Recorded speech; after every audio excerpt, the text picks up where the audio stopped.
ஷர்மிளா வணக்கம். ஒரு அரசு கலை கல்லூரியினுடைய பேரவலத்தின் உச்சம் தொடர்பான செய்தி தான் தற்போது நாம் வெளிக்கொண்டு வந்திருக்கின்றோம். இந்த கல்லூரி இருக்கக்கூடிய இடம் மிக முக்கியமான ஒரு இடம். ஏனென்றால் முதலமைச்சர் விஜயனுடைய சொந்த தொகுதியான பெரம்பூர் தொகுதிக்குட்பட்ட வியாசர்பாடி பகுதியில் செயல்பட்டு வரக்கூடிய டாக்டர் அம்பேத்கர் அரசு கலை கல்லூரியினுடைய அவலம் தொடர்பான செய்தி தான் தற்போது நாம் வெளிக்கொண்டு வந்திருக்கின்றோம். இந்த கல்லூரியை பொறுத்தவரை கிட்டத்தட்ட 50 ஆண்டுகளை கடந்து செயல்பட்டு வரக்கூடிய ஒரு பெருமிகு கல்லூரியாக பார்க்கப்படுகிறது. 3000க்கும் மேற்பட்ட மாணவ மாணவிகள் இந்த கல்லூரியில் பயின்று வருகிறார்கள். இந்த கல்லூரியில் நாம் பார்க்கக்கூடிய அந்த கட்டிடம், அதாவது இந்த கல்லூரி வளாகத்தில் இருக்கக்கூடிய புதிய கட்டிடம் இதுதான். 2017-18 காலகட்டத்தில் எம்ஜிஆர் நூற்றாண்டு விழா கட்டிடம் கட்டப்பட்டது. அப்போது கட்டப்பட்ட அந்த கட்டிடம் தான் அது.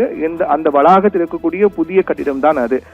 பெயருக்கு தான் புதிய கட்டிடம், ஆனால் உள்ளே இருக்கக்கூடிய அவலங்களை பார்க்கும்போது மிகப்பெரிய அதிர்ச்சியாக தான் இருக்கின்றது. இந்த தரைதளத்தோடு சேர்ந்து 3 தளங்கள் மற்றும் தரைதளம் கொண்ட ஒரு கட்டிடமாக அது இருக்கின்றது. அந்த கட்டிடத்துக்குள்ளாக வகுப்பறைகள், அதே போன்று சயின்ஸ் லேப் மற்றும் பிஸ்காம் ஸ்டூடெண்ட்டுக்கு ஏற்ற வகையிலான பொருட்கள் அனைத்துமே இந்த கட்டிடத்துக்குள்ளாக தான் இருக்கின்றது.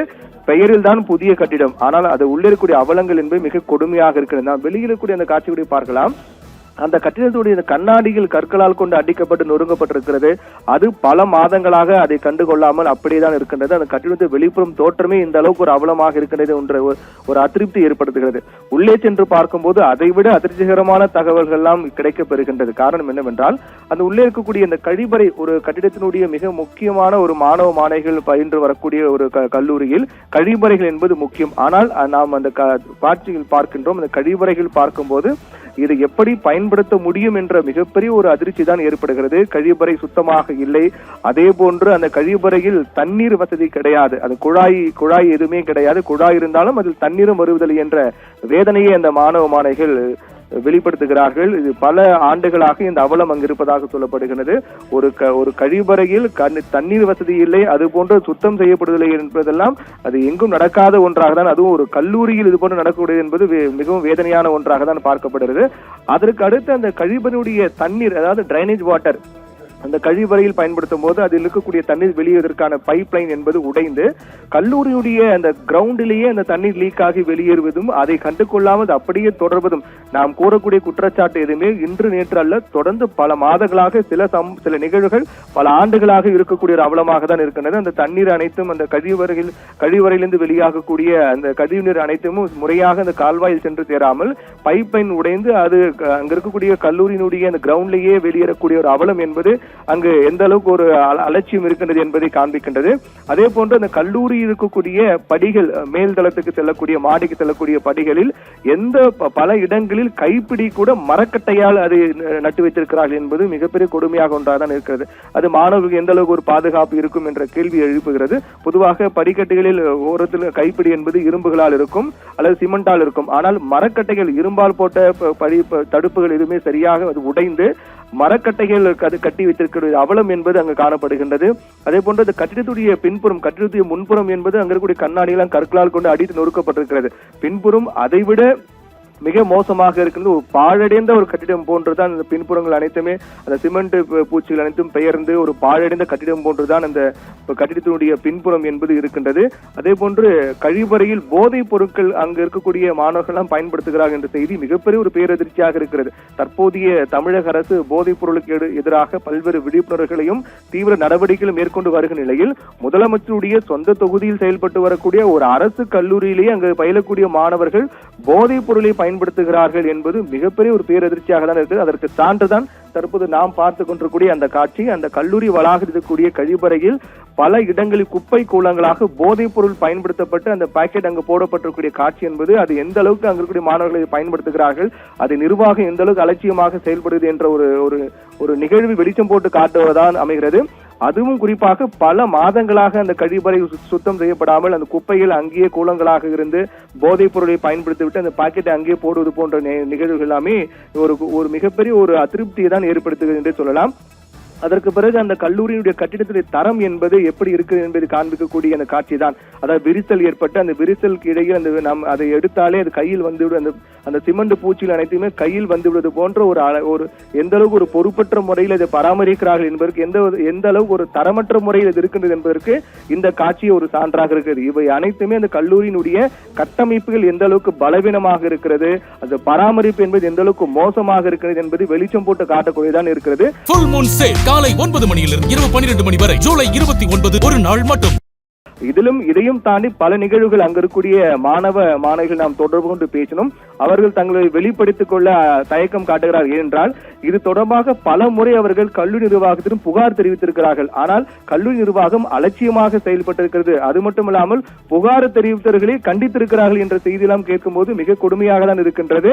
ஏனென்றால் அந்த அளவுக்கு அங்கு மாணவிகள் வேறு வழி இல்லாமல் ஒரு மிகப்பெரிய அதிருப்தியுடன் தான் அங்கு படித்து வருகிறார்கள் என்பதுதான் அவர்களிடம் நாம் கேட்கும் போது அவர் சொல்லக்கூடிய விடயமாக இருக்கிறது. ஏனென்றால் வகுப்பறையில் சரியாக ஃபேன் இயங்காது, அதே போன்று டேபிள்கள் அனைத்தும் உடைநிலையில் தான் இருக்கின்றோம்.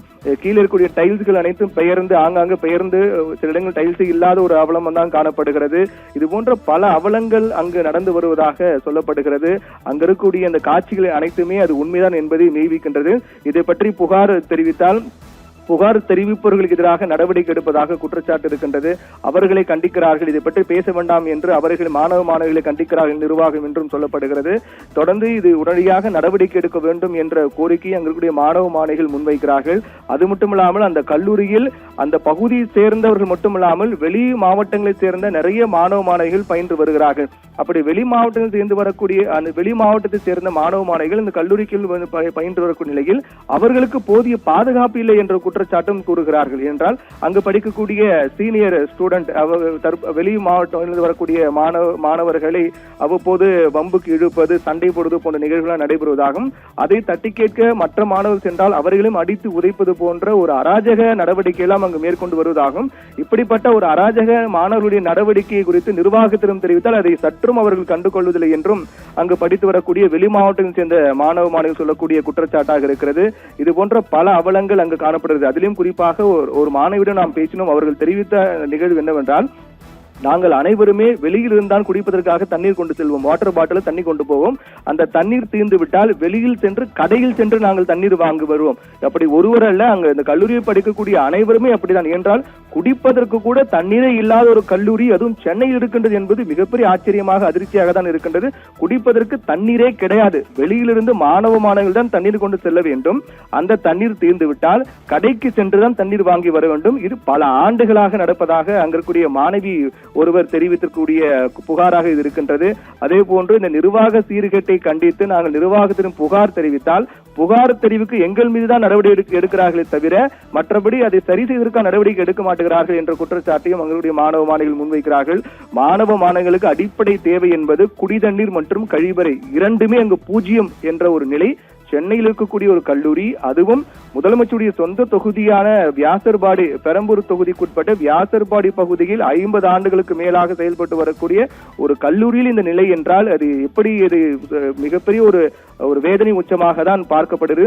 உடனடியாக இதில் தமிழக அரசு தலையிட்டு உரிய நடவடிக்கை எடுக்க வேண்டும். ஏனென்றால் ஏற்கனவே தொடர்ந்து தமிழக முதலமைச்சர் விஜய் பல்வேறு இடங்களுக்கு நேரடியாக சென்று ஆய்வு மேற்கொள்கிறார். சமீபத்தில் கூட சைதாப்பேட்டை சென்று அங்கு MC ராஜா சமூக நல விடுதிக்கு சென்று அங்கிருக்கூடிய அவலங்கள், அங்கிருக்கூடிய மாணவர்களிடம் நேரடியாக பேசி அங்கு புகார்கள் எல்லாம் கேட்டு பெற்று உடனடியாக அடுத்த நாளே இது சரி செய்யப்பட்டது, மிகப்பெரிய வரவேற்பு பெற்றது. அதே போன்று முதலமைச்சர் தன்னுடைய சொந்த தொகுதியான பெரம்பூர் தொகுதிக்குட்பட்ட வியாசர்பாடி பகுதியில் செயல்பட்டு வரக்கூடிய டாக்டர் அம்பேத்கர் அரசு கலைக்கல்லூரிக்கு உடனே அவர் சென்று அங்க இருக்கக்கூடிய இந்த கொடுமைகளை பார்க்க வேண்டும். மாணவர்களிடம் இது தொடர்பாக கேட்க வேண்டும். உடனடியாக அது சரி செய்ய வேண்டும். இல்லாவிட்டால் அந்த கட்டிடமே இன்னும் ஒரு 5-6 ஆண்டுகளில் முழுவதுமாக அது பாழடைந்து இடிந்துவிடும் நிலையில் கூட செல்லும் என்றுதான் அங்க இருக்கக்கூடிய மாணவர்கள் தங்களுடைய பாதுகாப்புக்கு மிகப்பெரிய கேள்விக்குறியாக தான் வந்து செல்கின்றோம். இது உடனடியாக அரசு கவனத்தில் கொண்டு நடவடிக்கை எடுக்க வேண்டும் என்பதுதான் அனைவருடைய எதிர்பார்ப்பும் கோரிக்கையாக இருக்கிறது. தமிழக அரசு உடனடியாக அதில் தலையிட்டு நடவடிக்கை எடுக்குமா என்பதையும் பொறுத்திருந்தான் பார்க்க வேண்டும். ஷர்மிளா.